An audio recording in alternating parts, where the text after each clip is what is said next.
We are delighted this morning to have David Kinnaman here from California. Flew in last evening and we had a good conversation from the airport to the hotel. David is the majority owner and president of the Barna Group, which is a research institution, research and development on trends, particularly impacting Christians. You may have heard of the book unChristian that he co-authored with Gabe Lyons, What a New Generation Really Thinks About Christianity. Read this book a couple years ago and it profoundly influenced my understanding of what outsiders think when they think of the word Christian. So I highly recommend reading this. And the one that particularly David will be speaking on in our sessions is his newest book, You Lost Me, Why Young Christians Are Leaving the Church and Rethinking Faith. And again, a book that I think has so many implications for students at Eastern University. I'm not going to do a show of hands about how many are regularly attending church while they are in university life here. But we realize that, and many of you are smiling, so I think we have the hand raised in a different way. And you know, it's fascinating to me to think about these implications, and that Jesus didn't really offer a plan B, that if the church really doesn't work out, perhaps we think of something else. So here's someone today that's going to help us think through the implications for what it means to love the church, even when we are gravely disappointed by it, or we have not such great relationship to it. This evening, David will also be speaking at Conversations That Matter in the McGinnis Auditorium at 7 p.m. And we'll have 3 students actually be reviewing his book, You Lost Me, and having a conversation about that. We ask if you're available to come and join us. And then books will be available for purchase at that time, both unChristian, You Lost Me, the DVD series that is connected to You Lost Me. And there will be a discount, too, for the purchase of those books. And also, David will be here tomorrow morning in our regular Windows on the World schedule at 10 o'clock tomorrow. So we're grateful to have David here. He's traveled far. He's interesting. His wife and 3 children. He loves the church. He's a product of the CCCU, Biola University. And so we're delighted, David, that you're here this morning for this annual Faith Forum series. Can we give please a warm welcome to David Kinnaman?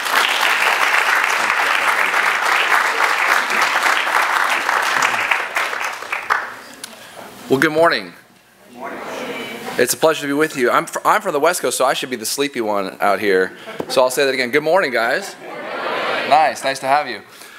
To start out, I'm going to give you just a couple of minutes of just a quick video that will set the stage for this idea of this next generation and their journeys of faith. So take a listen to this and see if it works. America, there's one group that's not nearly as involved or engaged in the church as other age groups, 18 to 29-year-olds. We call this generation the Mosaics, and for most churches, this is a demographic of black. You might have noticed that here in America, there's one group that's not nearly as involved or engaged in the church as other age groups. You might have noticed that here in America, there's one group... Not going to work. All right.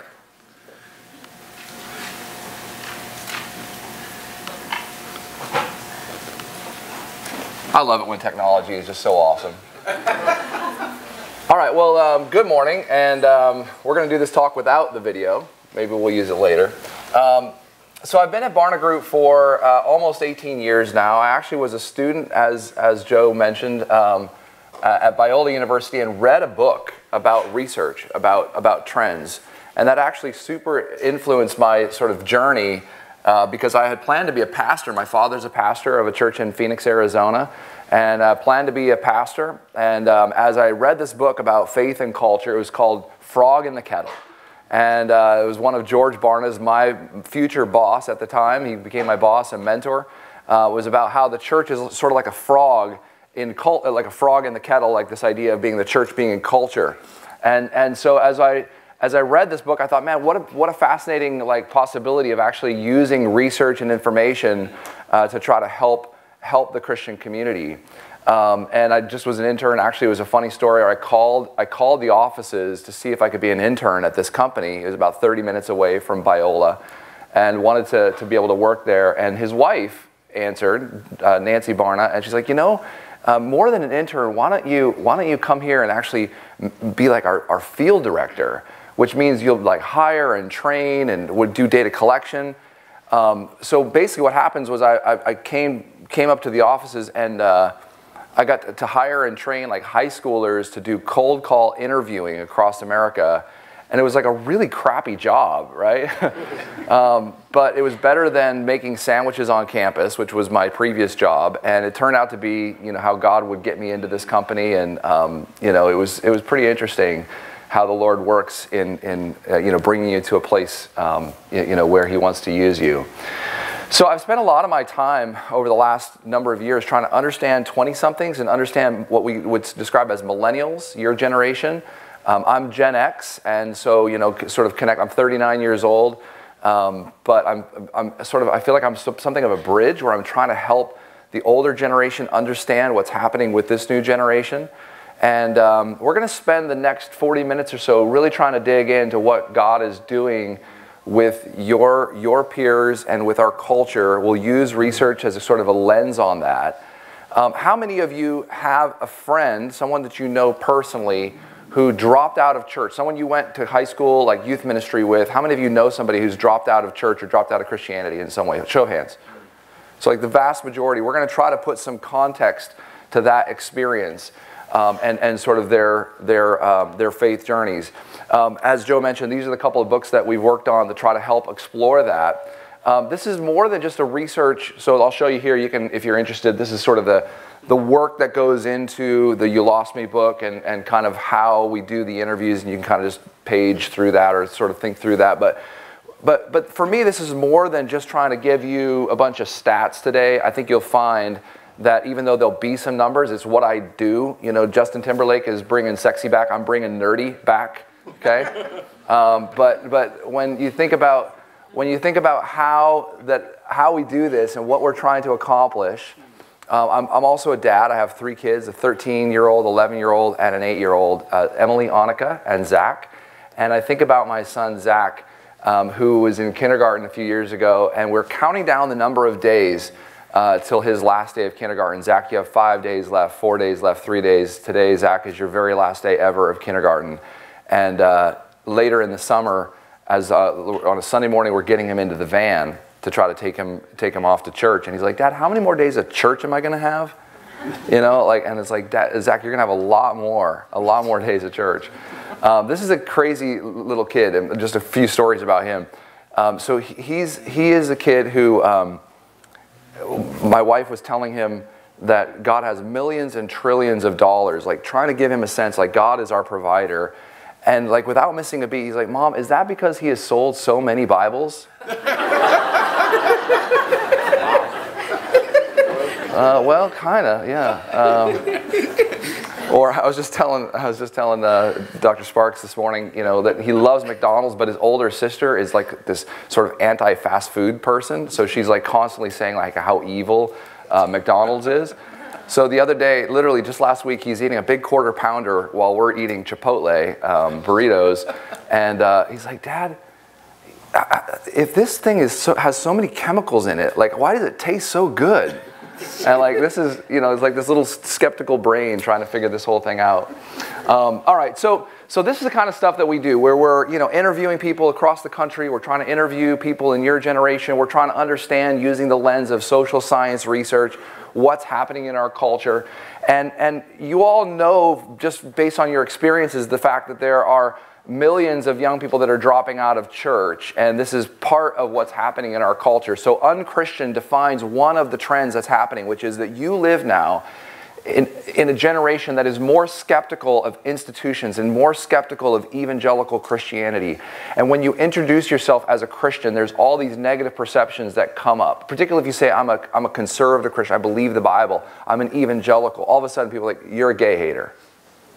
Like there's a brand that's associated with Christianity. Just like when I say Starbucks, when I say McDonald's, chemical-laden burgers, right? Like when I say a brand, you have a set of perceptions that come up. And just like that, I believe that what's happening with your generation is that there's a greater amount of hostility that your peers, especially those who are not Christian, have towards being Christian. That's what we described in the book unChristian. And the other trend that's happening with your generation is that many of your peers are dropping out. And you can see some of the stats, 59% of those who've attended regularly. I mean, that's a phenomenal number. That means that 3 out of every 5 young people have dropped out of church at some point. You can see 38% went through a period when they significantly doubted their faith. 32% went through a period when they felt like rejecting their parents' faith. We know that when you ask people who have switched faiths, what age did that happen? It's so often in the young adult years.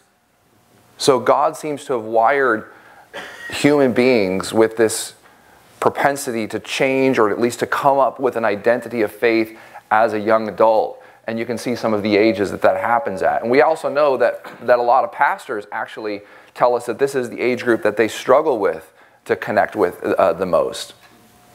Are you doing that for extra, so the lights went down? You guys cool with this? I'm sort of in the dark. You all right with this? Yeah. All right, all right. I think we're getting a message here. So we know that pastors in America are struggling to reach young adults as well, and we'll talk a little bit about why that is. But I want to try to help us understand. So what I try to do with research is that there's all these prevailing ideas about the way the world works. And so if you think about the work that we did in unChristian, like people had this sense that maybe there was a negative perception of Christians, but there weren't numbers behind it, and so we were trying to give people like a sense of like what's really true based on this research. And even though you could see here that as you look at some of the data that I just showed you, and we know that 59% of young people drop out of faith, what I was trying to do with the book You Lost Me was to give extra attention to this problem and maybe come at it from a fresh perspective. This great quote says, discovery isn't just seeing new things, but it's looking at things that everyone else sees, but with fresh eyes, right? And so I'm trying to look at this problem of dropouts with fresh eyes. And I'd like to talk a little bit about some of these things. So the first is to recognize that we live in a culture that's incredibly complicated. You hear this so often. There are even movies by this title. Like, it's complicated. And the world is, we have this sense, I think, as human beings, and certainly as younger generations, that our world, that our generations are getting more complicated. And what I'd like to have you notice here, so we're going to talk about the why of people leaving, and we found through the research that there's 7 basic reasons. There are lots more individual reasons, and we could talk about the fact that each person, as they leave, they have a particular way of expressing their frustrations with Christianity, and that every spiritual journey is very unique. We have to emphasize that. But we find in the research that there are at least 7 sort of themes in the reasons that people leave. They believe that the church is overprotective. They believe that in relation to sex and sexuality, that the church is repressive. They think that the church is anti-science, that it's anti-intellectual. They say that in terms of your peers, you have to choose between your faith and your friends. That you have to sort of exclude people that aren't part of your faith, unless, of course, you're just trying to evangelize them. Then you're fine. But if you're just friends with them, that's not allowed. If in terms of the life of the mind, or kind of how you might express your doubts, that the church isn't a safe place to express those doubts. That the church, your experience of church is shallow. That in order to be a Christian, you have to live a rigid lifestyle. You have to be known for all the things that you're against. So these are the primary things that your peers are telling us about the reasons that they've left the church. Super interesting for me, an experience that I had as this research was launched. I'm doing an interview on NPR, National Public Radio, and a young 20-something is kind of an executive producer for the journalist Michelle Martin. And this young woman is prepping me for the interview on NPR. And she says, listen, I've read your book a couple of times, which was like, wow, that's really cool. Most of the Christian media that I do interviews for, like, they barely even read like the press sheet about the book. They're reading the back jacket and like, hey, so I see you have 3 kids. Tell me about that. It's really interesting, the experience between a mainstream like Fox News or NPR or Wall Street Journal. I mean, and it's not like they're perfect, right? But like, I find that the level of inquiry and like the intellectual curiosity and like the willingness to really think deeply about these issues, like in Christian radio and media. Again, I'm not trying to be cynical or just sort of like I'm not trying to be critical of this, but I find there's this real big difference between the mainstream media and the questions that they ask and are willing to ask.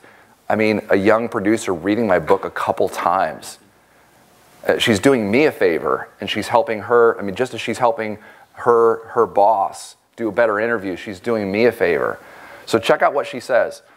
She says, I read your book, and I look at the reasons that you have, that's overprotective, repressive. This is the chapter titles in much of the book on You Lost Me.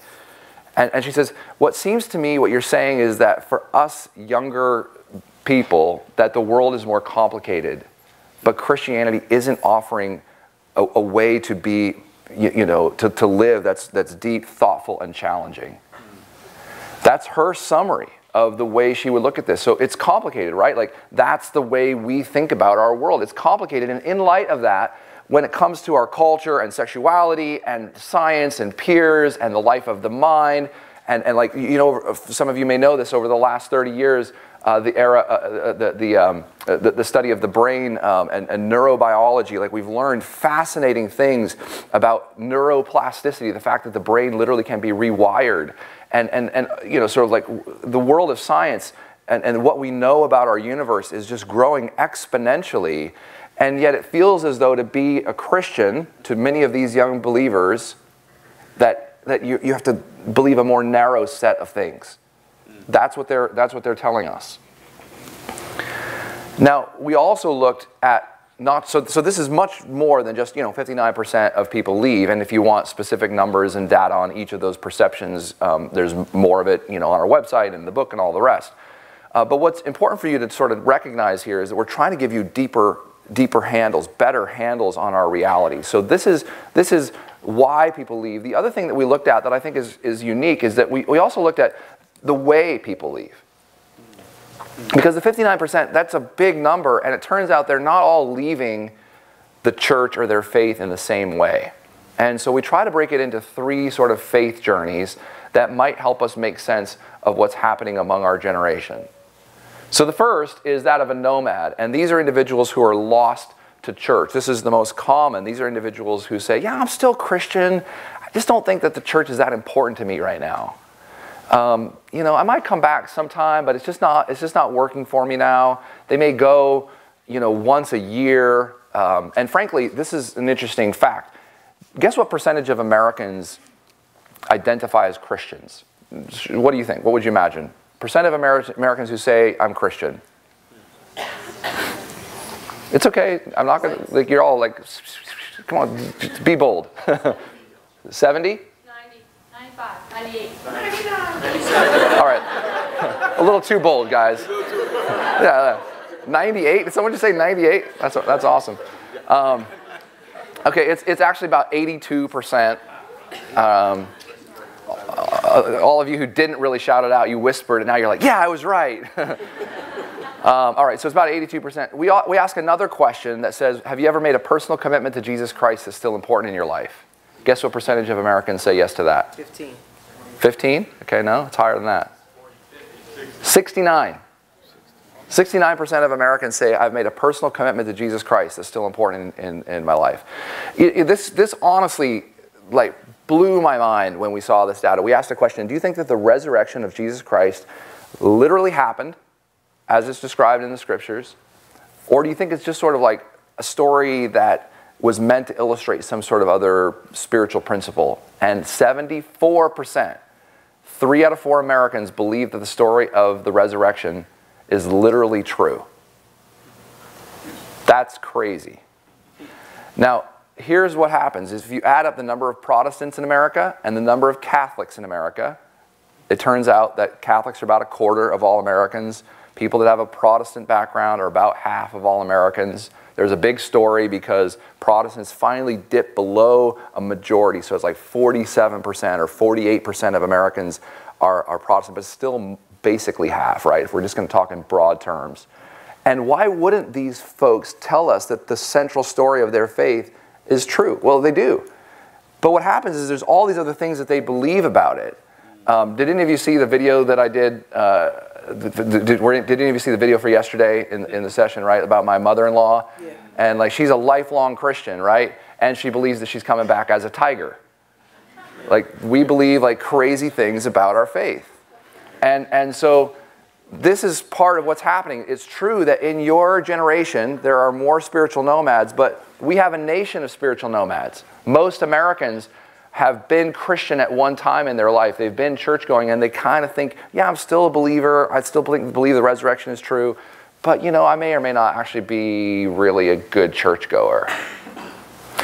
The other group is prodigals. We could talk about these individuals who are lost to faith, and then exiles. So prodigals are 1 in 10. They're the least common.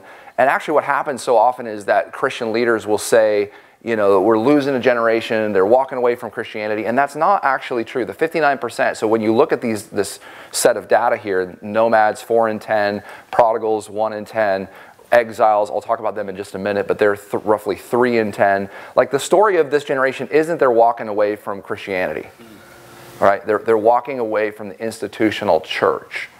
They're expressing skepticism about the way we do church on Sundays, and the idea that being Christian just means you're a good churchgoer, a good, nice, predictable, you know, donor to a local congregation. Prodigals are individuals, though, that have walked away from faith. So you think about David Bazan, who is the lead singer of a band formerly called Pedro the Lion, who had a record called Curse Your Branches. And he breaks up with evangelical Christianity, and you know, he's a brilliant guy, a fabulous musician, and he's no longer a Christian. And he would say, you know, like, my parents are heartbroken by this, and I feel like I'm standing in a long tradition of people who shake their fists at God, but it just doesn't work for me anymore. I can't believe the tenets of Christianity. And this is someone we describe as a prodigal. And, you know, one of the things that I learned, frankly, in doing the study is this huge sense of compassion for people and their stories, that I may come to different conclusions than some of them, but I just, like, I don't judge these people that we interview. It's the great thing about being a sociologist, I think, is that, like, okay, just tell me what it is that what's your beef? What is it that you're struggling with? What is it that you're interested in? And you learn that even though sometimes they say some kind of crazy things, that there's a sense of like, wow, now that I understand your story, I can really respect that that's the decision that you've come to. And so for me, it's interesting to sort of be able to tell you about these different stories, prodigals, nomads, and exiles, because at the least, I hope that by listening to me, you might have a greater awareness of the complexity of the problem. So sometimes we'll say these things like, yeah, you know, our generation is losing their faith, or they're losing, you know, we're losing them, and we've got to have more compassion. Like, isn't Jesus such a good listener, right? And I hope that you might see how I use that sort of skill set in the work that we do. Okay, so exiles are the other journey, and these are individuals who somehow feel sort of stuck between two different worlds. I was talking with a guy who works in the National Basketball Association. He's a marketer there, works in the New York City offices, and he said he was doing a talk at a Christian conference for some college students, and I asked him what he was talking about, and he said, I'm talking about being Daniel, because I find a great deal of connection in the story of Daniel being in New York City and working in the National Basketball Association with these fabulously talented and super wealthy athletes, and I feel like an exile. I feel like I'm stuck between two worlds of, you know, like my parents and what I feel like God's calling me to do. So let's talk a little bit about sort of the examples behind some of these. Kate Schmidgall is a friend and someone that we could classify as an exile. Again, there's no one label that we could use to say, okay, well, you're an exile, great, we understand you now. I'm just trying to help you understand the kinds of people that would fit into these groups. So Kate Schmidgall runs a thing called Bittersweet. It's a web magazine and print magazine about issues of local politics and education and nutrition in the DC area. And I love the fact, like, look at the title, Bittersweet, right? Like this tension. I mean, living in two worlds. You see it right from the way she's titled her efforts. In the magazine and on the website, there's not a lot of Christian language. She's not trying to evangelize people in the way we'd typically think about. Like, she's not trying to just enlist people into the Christian cause. She's trying to be Christian through her skills of design and journalism and being interested in the world. And she's a great example of someone who's, I think, an exile living in two worlds. How about Chris Hughes, who was roommates with a guy by the name of Mark Zuckerberg? You might know that name. Mark Zuckerberg started a thing called Facebook, and so this guy, Chris Hughes, was part of that. He was also involved significantly in the digital efforts of the Obama campaign in 2008, and again in 2012, I think in 2012, I know he was in 2008. And here's a guy who was grew up in a Christian home and then, you know, really lost his faith and would be described really, I think, as a prodigal. And again, some people when I talk about that, they're like, wait, is he a prodigal because he helped get Obama elected? No, he's like, some people actually think that.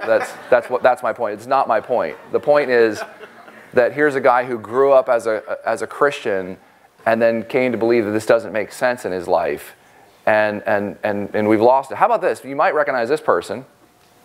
Oh yeah. Grew up in an evangelical home. Parents were pastors.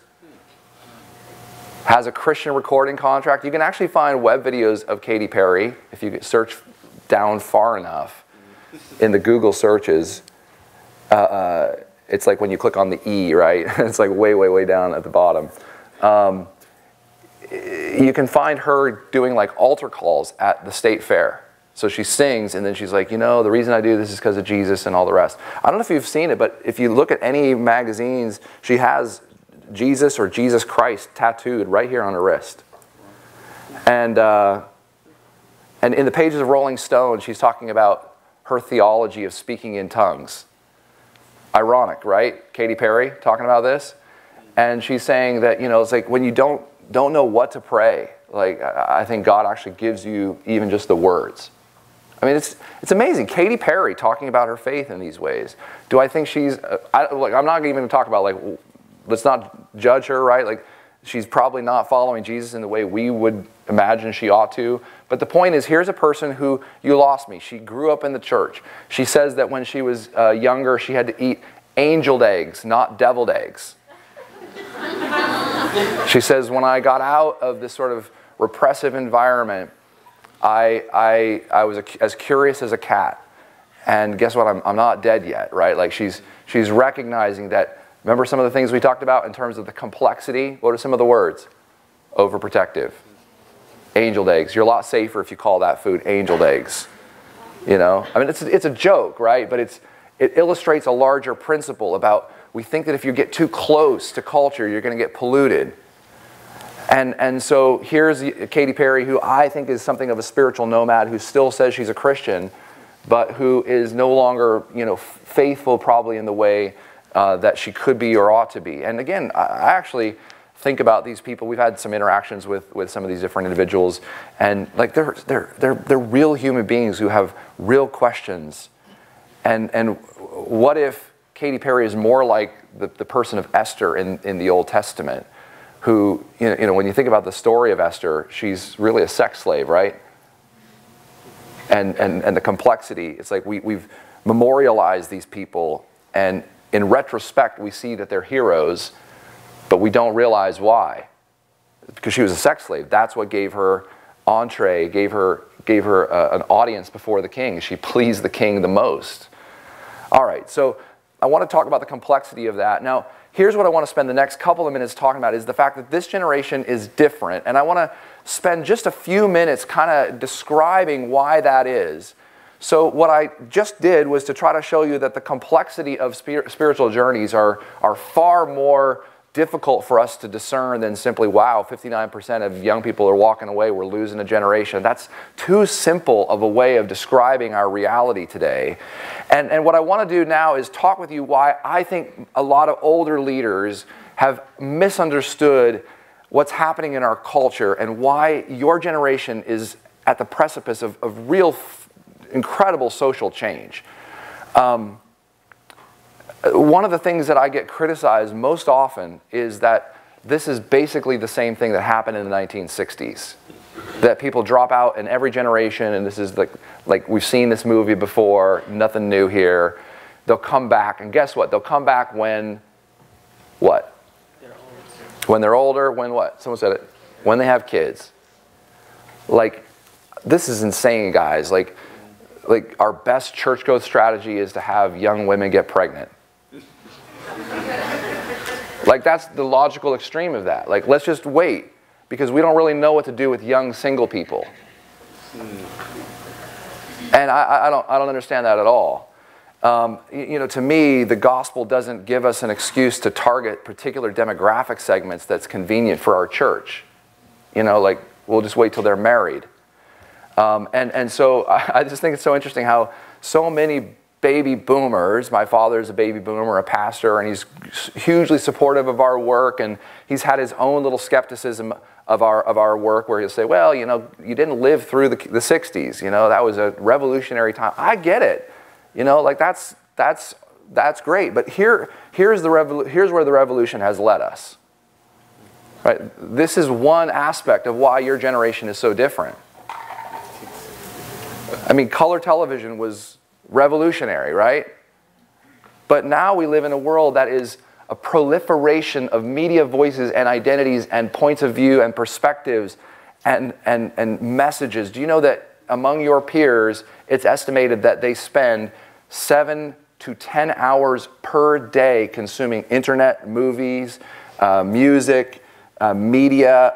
Like, it is, we're immersed in a digital world.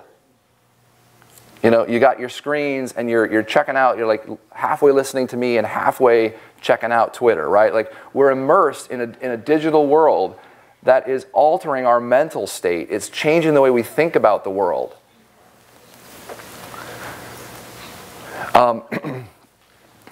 Here's an example of how, in our research, I think our media environment is changing young people's aspirations. So these are 15 to 17-year-olds. We ask them, what is likely to happen to you by the time you're 25? All right? So let me just show you a couple things that are really interesting. So we'll look at this column here. This is people that say this is likely or definitely going to happen. A lot of your younger peers, just slightly younger than you, teenagers, say that by the time they're 25, they will definitely or likely have a college degree. All right? How about the fact that they say they'll have a close personal relationship with God, 72%. Look at the second, the one slightly lower there, 81% have a great paying job, 81%. Travel to other countries, 71%, a very global generation. Have a job where you can make a difference, 80%. Be married, only 58%. Think that they'll definitely or probably be married by that time. Only 12% think they'll definitely be married. I mean, that's incredible, because that is a huge change in perceptions of what young people want by age 25. If we had done this study 30 years ago, that would have been much, much higher. How about have children? Even lower, 9% and 40%. Regularly serving the poor. This is interesting because even though we talk about this generation as being very justice-oriented, there you can see it's pretty important, but it's not that important by the time they're 25. I love this one, right? Being famous or well-known. 1 out of 4 teenagers think there's a pretty good chance they're going to be famous by the time they're 25. This is primarily, I think, because we live in an environment where, you know what, you could be the next American Idol. And you know what? Maybe you will get to a place where you have 10,000 followers on Twitter. Or maybe you will be noticed as a great fashion expert. A young guy, 20 years old, pastor's son, told me, he's 26, 27 years old, he's like, you have no idea what it did to my faith to be recognized in the New York Times as an upcoming voice in fashion. And he's a fashion consultant to people like Katy Perry and others. And he went through the spiritual journey where he really was famous. And guess what? It blew out his faith. And so we live in a world that's really interesting with these digital tools. Twitter has been described as like a backstage pass to a concert. It's obviously growing. Again, one of the things we have to remember, I'll just tell you a quick story about my daughter's friend Kayla. On Instagram, she sent a note to Justin Bieber, commented on one of his pictures, you know, within like nanoseconds after he posted it. It was like one of the first comments, I'm sure. And so, OMG, Justin Bieber, it was like, she asked, what color is that backpack? OMG, Justin Bieber's like, you know, it's purple with a little, like, whatever, hint of green. And so, like, she was, like, in heaven for weeks because Justin Bieber commented on her comment. And isn't it true, right? Like, that there's a sense of accessibility that's happening with our generation. Part of what you are experiencing is that there aren't experts and there isn't hierarchy in the same way that we would have experienced it in previous generations. Technology is a great leveling force. A guy by the name of Mark Zuckerberg can create an organization, a digital platform upon which millions, in fact, even billions of people can connect. That is unbelievable. How about the rise of visual C, that the typical American now is receiving incredible amounts of information, mostly in the forms of video games and television. Words account for less than 1/10 of 1% of the total. Content is moving from passive to interactive, from literacy to visual C. Tell me the last time you went to a church where you felt like it really was an interactive experience, or it really was a visual experience. And it wasn't, you know, not to say there's no auditory aspects of that, or there's no literary aspects of that, but the visual C of our generation is part of that. Okay, here is my best, there's no data here, but my best description of why your generation is in fact different than previous generations.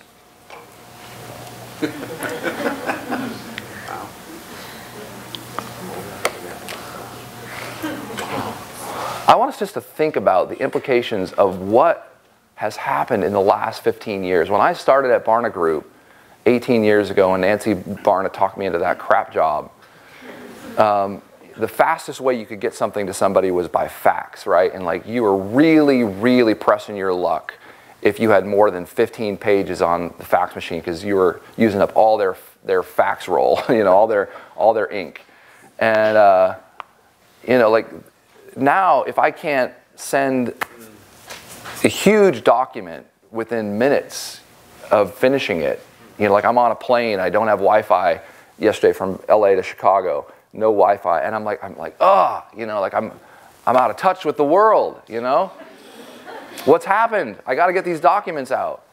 And just the way our expectations of instantaneous access is incredible. I mean, calculators, camcorders, phones, calendars, our Polaroids, our photo albums, our record players, our video games, our maps, our remote controls, our encyclopedias, our weather forecasters, our Rolodexes, and on and on and on and on are now in our pockets. And some of the worst inventions of humans, pornography, right? Like, it's all instantly accessible in this private life and these private experiences.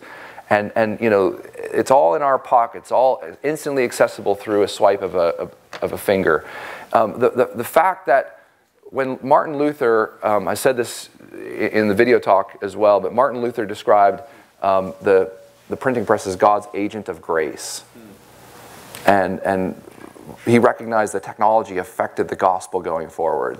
And so I want you just to notice, like, wow, you are now stewards, we as human beings, this is not just millennials, but we as human beings are stewards of an important moment that comes upon just very rarely of how will we make sense of this. So our work at Barna is trying to give people knowledge to navigate these changing worlds. So that's where we fit in. But I love this quote from Eugene Peterson. He says, every generation faces a changed culture, different social problems and challenges, new patterns of work, evolving economic conditions. Much of what a Christian community in each generation does is learn together how this is done in its particular circumstances. So what do we do? Let me just give you a couple of thoughts. And then we'll take a couple questions and you can be on about your business and your digital lives. You can get back to your Twitter accounts. Okay, so the first is, I think we need to locate ourselves in the story of Scripture and use Scripture to help us interpret, at least in part. You need people like Barna and like me, social scientists, We need your vocation, whatever it is that God's calling you to do, journalism, writing, science, nursing, teaching. You need to think about the future of life in relation to this digital future that we just talked about, right? And in relation to that, here is what I think we could learn about Scripture. I think that the best biblical metaphor for complex times is being exiles in Babylon. So when you see Daniel and you see his experiences, I think they're more like what we are having to do. We're having to learn the language and literature of a foreign culture. We have to make sense of a foreign environment. We're as Christians, we maybe never were in power, but we're no longer certainly at the center of cultural influence in the way that we think we should. So what do we do? How do we live with that? A couple ideas. First of all, I think we could look at the life of Daniel and try to discern some things that happened and worked for him and how God seemed to elevate him. So first of all, we could talk about the role of relationships. We don't see this implicitly in Scripture, or explicitly in Scripture, but we could imagine that Daniel had these kinds of relationships with people like Shadrach, Meshach, and Abednego, that he has these both peer relationships. He also has these intergenerational relationships, not only with other believers, but with people, frankly, that he disagreed with. And so relationships are very, very critical. Another aspect is vocation, that we have to have a very clear sense of calling and a deep theology that God is calling his people into vocations of influence in the world. So this could be in science, this could be in journalism, this could be in any number of places, right? And the third aspect is we want to have like a sense that God has some revelation for us in Scripture, in our traditions, through the Holy Spirit, that we need wisdom for living. And so this is you see this is Daniel in Daniel's life in the sense that he has this this ability to understand dreams. He literally he's able to interpret the voice of God in ways that none of his peers could do. The one thing I'll just sort of land on is this idea of reverse mentoring, that younger Christians now can help, I think, older Christians and the church learn to live faithfully in this environment. The church actually needs exiles. So in a culture of complexity, it isn't just like, well, there's these little group of exiles and, you know, hopefully they can live faithfully and all the rest. No. When you think about what happened in Esther's time or Daniel's time or even in the writings of Jeremiah and others in the Old Testament, exiles are critically important. They're instrumental, not incidental, to the work of God. And so we have to recognize that we need young people. We need you and your skills and your digital natives. You've heard maybe that phrase before. We need you to bring your skills and gifts to the table and to be part of the church. My original idea in doing this research was that the church exists to prepare the next generation, and then by the time you're 40, you can take the reins, right? But I've learned that instead, it's really more like this. The church is a partnership of generations working for God's purposes. And that in Scripture, the idea of generations, we kind of think about them almost like market segments in today's world, but the church and God's idea of generations is something more like the body of Christ, right? Like where we each have our functions to serve. Okay, so let's take some questions. What kinds of things are you curious about? What doesn't make sense? Where would you challenge me? What do you think made sense or would be something you'd be curious about? Go. Show of hands. Yes? You speak of Christianity, and sometimes you mean specifically American evangelicalism. I'm wondering how much of this is specifically a generational crisis for American evangelicalism? Because it must look different for Catholics and mainline Protestants. Well, I think that mainline Protestants and Catholics have gone through some of their own sets of challenges. There was just an article on Religion News Services about how the Vatican doesn't get youth culture. And I think part of, there's a great biography of Steve Jobs, Walter Isaacson's book. And he talked about that part of the reason that he developed some of the digital tools that he did and turned Apple more into a consumer products company rather than just a computer company was that as he traveled, and he was in, I think, Turkey and in Istanbul, and he saw these young, mostly Muslim young people and their experiences with music and their experiences with each other. And I think there's almost like this global millennial moment. So yes, there are particular challenges that American evangelicalism is facing with today's young generation. There's particular challenges that are true of either the Catholic tradition or mainline Protestant churches. In fact, like I said, I think mainline churches are the ones that are especially experiencing some of the disconnect. But it's also true that and our research doesn't we're not focused on global issues, not yet at least. But there's a real sense in which it's a global moment. And the questions of this generation, look at the Arab Spring. A lot of that was sort of driven by access. And the fact that this generation felt empowered, had different tools, had ways of connecting, were thinking differently about jobs and about freedom. And so Islam is going through many of these same kinds of questions. I don't have particular expertise in that, but there's some macro trends here that we have to pay attention to. In the back. Okay, so you say that there's a generational gap, and I was just wondering if this will always be the case now, like with all our kids, because of the technology that's going on, so is this just going to keep continuing, or is it like going to continue to adapt? You know, I don't know the answer to that question. It's a good one. I think that digital technologies are something of an inflection point where, you know, it's hard to imagine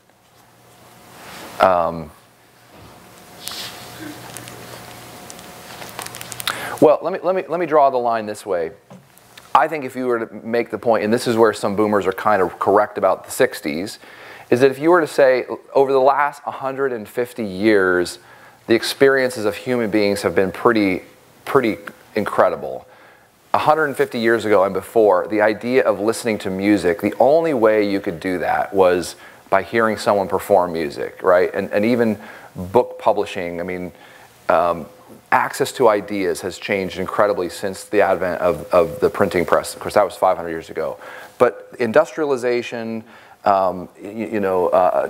electrification, the fact that we have electricity, science, I mean, there's so many things that our experience now, like my grandfather was born in New Mexico on a farm, and his life was very much like human beings 1,000 years before that. You had to work the land to get food. There was no power of any sort. You know, the manufactured goods were pretty scarce. And so the last 150 years have been an incredible change in the complexity of systems and governments and information and ideas and our knowledge of the human body. So I think there is some sense in which your kids and your kids' kids, I mean, even with like genetics, Steve Jobs had predicted before his death that the next 100 years are going to be a period of sort of the merging of healthcare and genetics and human choice. So if the last 15 years has been about digital technologies, he's predicting that your kids will pick the color of their kids' eyes and the genders of their children, and there's incredible changes. So I think there's going to be a lot of things that will be different, and every generation is going to have to face that. And yet the rise of the internet and the digital world is a pretty amazing shift that is a kind of a once in a millennia kind of shift. Okay, we're going to thank David for his presentation this morning. Thank you very much, Yeah, of course. David. Thank you. We hope to see you either this evening at 7 o'clock for Conversations That Matter, or tomorrow morning at 10 for Windows on the World. David will linger a little bit up front here, and so if you may have a question or so, but the rest of you are dismissed, and please follow the class schedule for today. Thank you. Thanks, everyone. Have a great day. That was wonderful.